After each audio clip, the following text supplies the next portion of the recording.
Today we're here with Patrick and we're going to be talking about the Old Manse in Kirkmichael. Beautiful building, and Patrick is the very local gentleman who's the owner of the property. So, Patrick.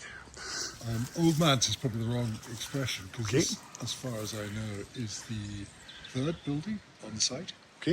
The first one goes back, it was built in about 1550, and then in that either fell down or was demolished. In 1750, another one was built, and that fell down and was adapted in 1837. So what you're looking at is a building designed by William Byrne, who was a very sound, very good Scottish architect who also built Blairhorn Castle next door and castles, built onto castles.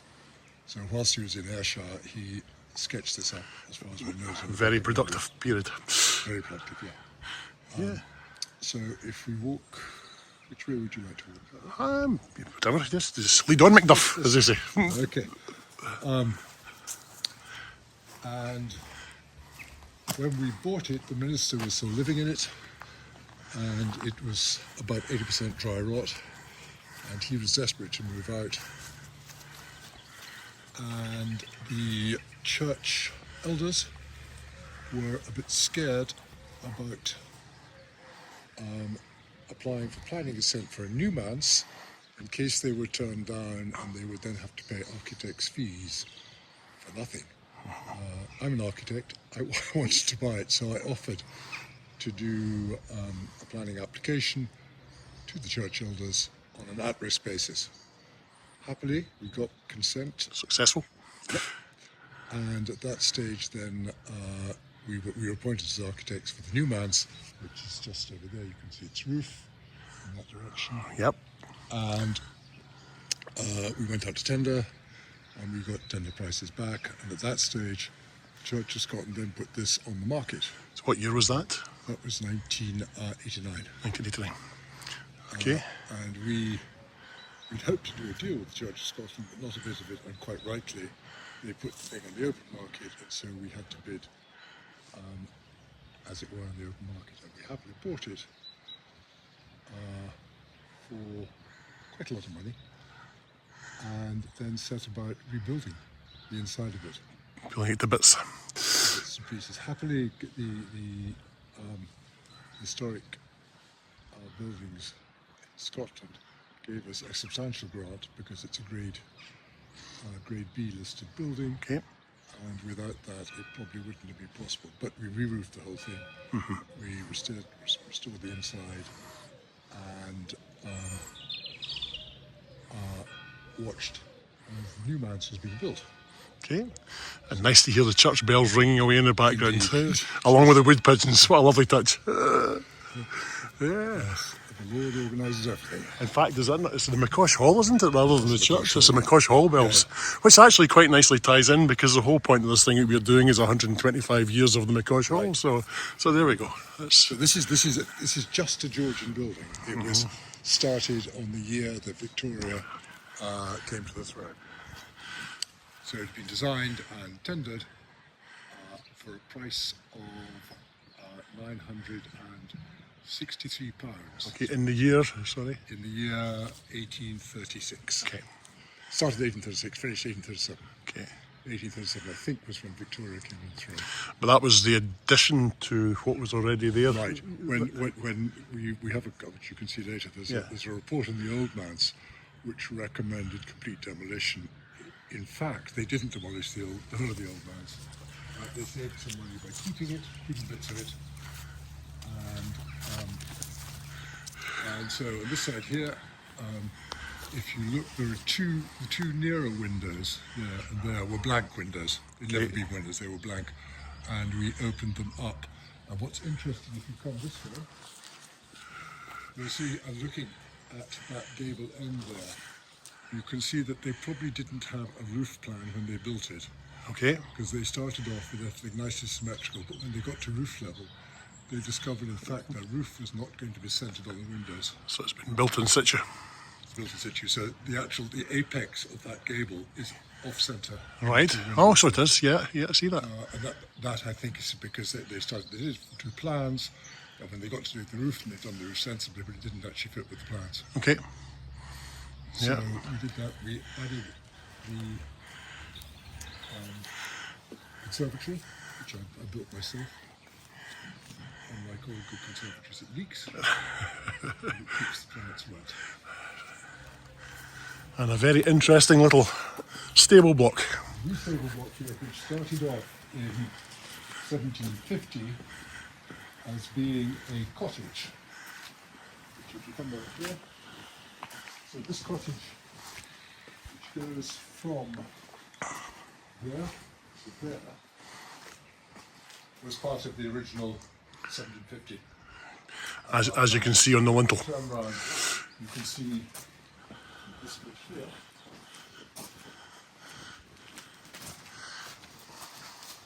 Yeah.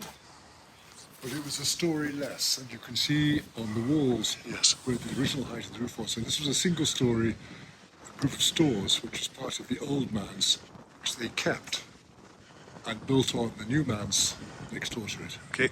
And then, as servants became cheaper, the minister, he decided this was in 1863, he needed more space upstairs, so you can see that an extra story was added to these. Yes, 2 levels. These 2 levels, yeah, and around the corner as well. Yeah. So that's the original 1750 of it. Remains Okay. of it. So the 1750 part, was that excluding that? That's not 1750 part on this side here. But there must have been a manse going that way. Right. Because these were single story, basically they were called coal stores and ash stores. And so where the big manse is now, there must have been, I suspect, a much smaller building. Mm-hmm. And at the time, the minister was a McEwen from Bartrochet down at Cormanel, was son of the gentry, and the building was obviously built to accommodate a man who was presumed to have taste, as it were. Yes. And it was paid for by the local heritors, Okay. who were the local estate owners who had a certain amount of land valued at a certain level, and it would have been the Fergusons Kilkerran, the Hunter Blairs, the Aylesers, and the Shaw Kennedys, who were the 4 major land Collective. And they each paid a proportion of the value of the land they held in the parish. Yes. You have a very interesting document inside, which we'll see later on there, that shows how the calculation was made. Yeah, that was. I haven't got one for this. I've got one for the church. That's the church. Sorry. It would have been Yes. the same principle. Yeah, so that was appealing to the quantity surveyor and mean that was. Yeah, it's interesting. And it was, certain land was valued at, it was good land, medium land, or bad land, and that was all totaled up. And the proportion of that they had in the parish was how the overall cost of this was then calculated. divided, yeah. Yeah, beautiful. So, and when they aggrandised these old bits here, they also built onto the sixth cottage, a coach house. There was a byre there where the glazing now is, which had 3 cows in it, and a loose box at the end there. Yeah. No, the workshop, the stables. I feel a slightly grubby workshop. Yeah. Every house should have one. A grubby workshop? The man cave.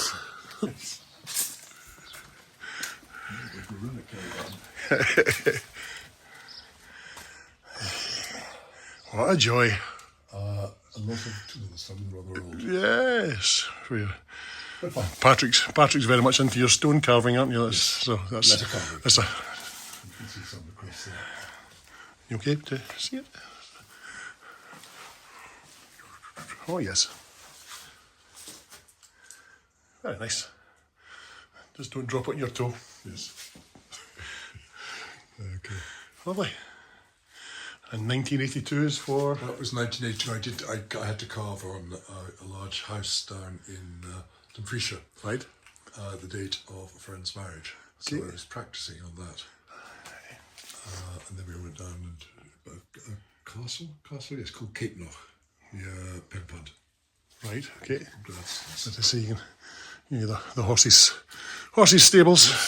news boxes. That's it.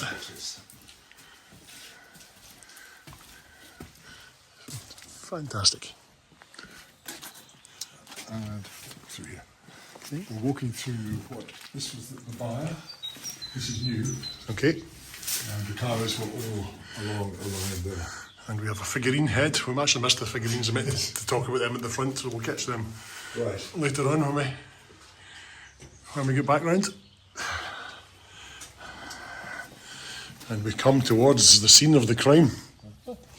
As each group so far has talked about stealing strawberries from the minister's patch. This is where So it was. this is the scene of the crime. Yeah, this is a wall which I built myself from all the stone that came out of the Old Manse. Right, okay. Right there. Find that. And those are some tiles which came from my grandfather's house, who was in Albany in Bar, which I restored. Still very much in vogue. We've been fitting things like that in pubs in Edinburgh just over the last 5 years. Yeah, they weren't out of fashion. No. This is a pond which I dug, and we removed the earth we removed from the pond. We put up there to make a terrace. Create the level, the higher level.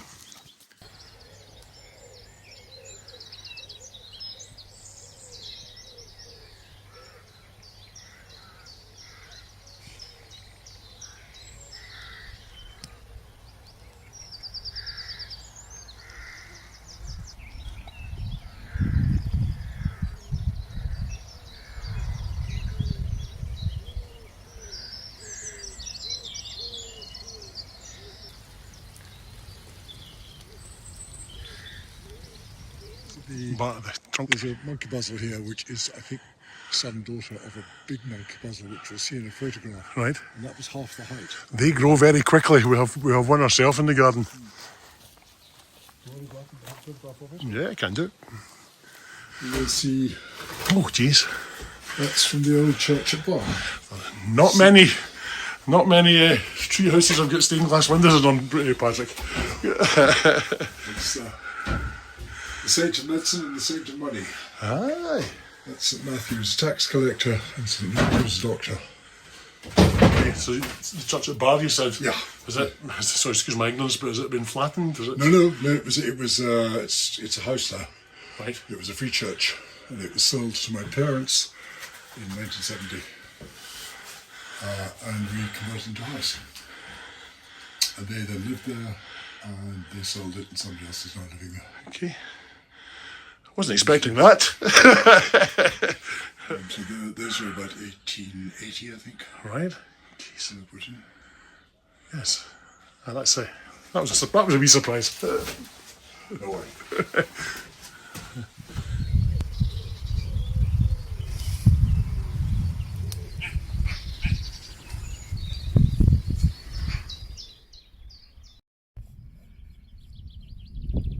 And the well, a recent addition. No, that's not a well. That's the old washing.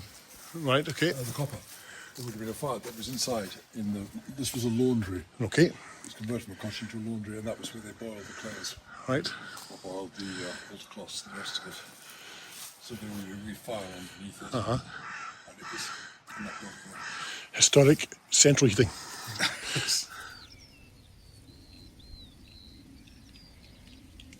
Quite clearly see the defined line, Of the single story going 1750. going to the double. 36. So when was the first part of it built?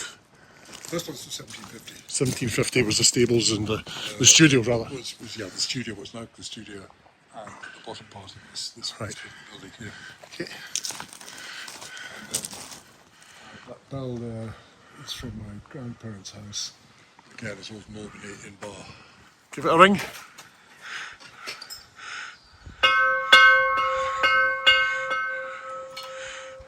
Sheer class. And there's a photograph of it Oh, right. with my grandparents. In its original situation. It's a lovely area down there. Very nice. The two imps. Yes.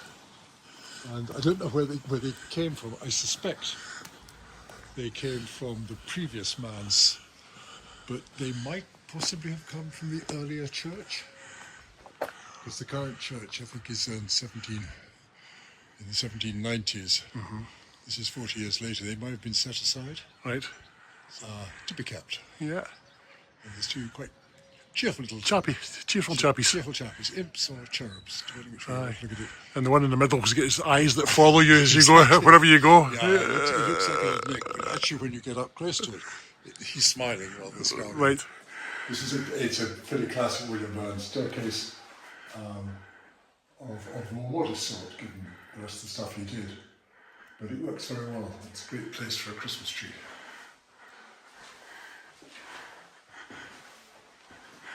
Try to be as smooth as I possibly can. And what's interesting is that the handrail isn't parallel with the rake of the steps. Oh, it's moving off.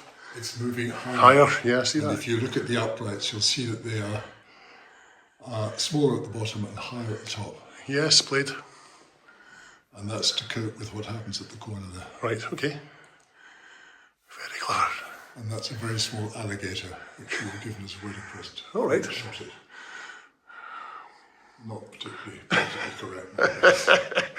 This was the settlement, which was where the elders met every Sunday. And next door is the kitchen. And it's interesting, we've knocked the two into one. But this wall here, which is a 9-inch thick brick wall, is not a structural wall at all, because the joists above go that way. Okay. This was built that thick to stop cook in the kitchen from listening to the session. Okay. The session was very private. Privacy. Yeah. So this was always the kitchen. We expanded it built on the conservatory. And if we go here, we can look at that's the quotation for the building of this manse in 1836. And James Peyton, who were the builders, and it is there £968. Good value. Good value, and they made us, when his price came in, they made a saving, and here's a schedule of the savings. They say Must have been a good QS involved in that. £55 and £17, so they made the cellar that much smaller, £16 off the cellar. They took the mouldings off some of the fronts of the house, etc., etc., etc. So things haven't changed. Yeah, well, no, things have changed. The prices all have got these days. They don't come down these days. And this one here is interesting enough. Peyton, who is the builder, who won the tender, was also the person who surveyed the property. This is the surveying of the Old Manse, the previous 1750 Manse. And he's basically saying there is knock it down. It's not worth saving. I'm awful glad that you got it wrong. I'm glad you didn't. Well, that was the Old Manse. That was, so it was the Old Manse. Yeah, so we knocked half of it down and kept the coal sheds, which is in here. Somewhere in there is a saving for keeping the coal sheds. There we are, 20 quid. Which would be worth probably 20. It's about £150 to a pound. Okay, so 30,000. Yeah. And this was the funny wee thing which you Yes, this is which is interesting, and it's a page from the Book of Funerals of 1828 of Kirkmichael, and in it says there's a certain James Hogg there.